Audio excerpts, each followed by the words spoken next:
Thanks for tuning in to the Tom Otto channel. Today we just got our new computer so we can run our big screen, as you can see back here. We also put our waveforms here from our Modus so we can enlarge it and look at our diagnostics of the waveform.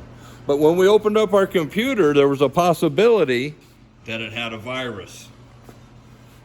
So what we did, we sent it out for a test, and it did come back positive for Windows, Microsoft.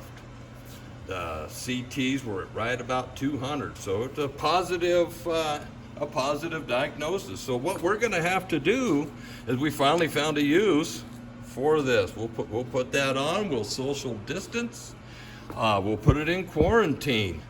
So anyway, but not all's lost. In the meantime, I'll be working on a treatment at warp speed to take care of that problem. So stay tuned. Have a great day.